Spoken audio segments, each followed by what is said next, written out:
Hi, everyone. Welcome to this week's market update. I'm here with Eric Anderson. Eric, we knew April 2nd was going to be big, but did anyone expect this? Honestly, not to this scale. What President Trump unveiled this week isn't just a policy pivot, it's an economic earthquake. A blanket 10% tariff on all imports, plus eye-watering rates like 34% on China, 24% on Japan, 32% on Taiwan, and 25% on all foreign-made cars. Markets are calling it what it is, a 1930s moment. The S&P 500 took a hit, futures slumped, and the global economy is suddenly trying to reprice everything: growth expectations, inflation, trade flows, and political risk. Let's break that down. What are the real economic consequences of this move? This is the largest effective tax hike since 1968.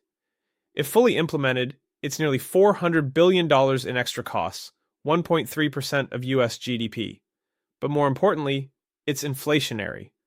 JP Morgan estimates the tariffs could lift core PCE inflation by 1% to 1.5% this year.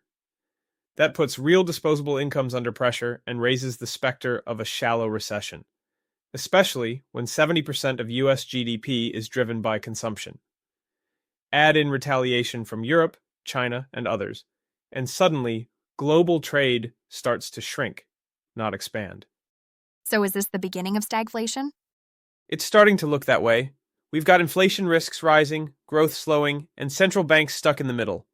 Bond yields are swinging wildly. The 10-year US yield dropped to 4.05% as investors fled to safety.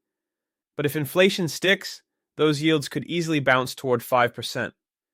Meanwhile, corporate high-yield debt is underperforming, credit risk is building, and supply chains are being thrown into disarray. And what about equities? It seems like the tech shine has worn off. Exactly. The US equity market has now unwound nearly all of its outperformance from 2024. The Magnificent Seven now match the Chinese equity index. Think about that. We're also seeing strategic paralysis from corporates. How do you plan a 5-year supply chain when the rules can change overnight?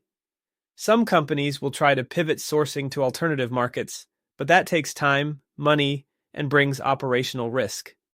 Any safe havens left? Gold. It's quietly hitting new all-time highs, now north of $3,000 an ounce. It's doing exactly what it's supposed to, protecting against chaos. It's not just retail flows, it's central banks and institutional money looking for certainty. Utilities and energy are also hanging in, especially as geopolitical tensions rise. But the rest of the market? It's going to need policy support. Fast. Final thought, what's your advice to investors right now? Stay nimble. We've entered a new regime, more protectionism, more policy unpredictability, and higher inflation risks. Diversify across real assets.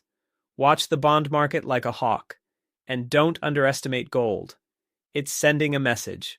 Oh, and one more thing. This is just the first volley. Retaliation is coming. So buckle up. That's it for this week. Stay tuned for more insights next time.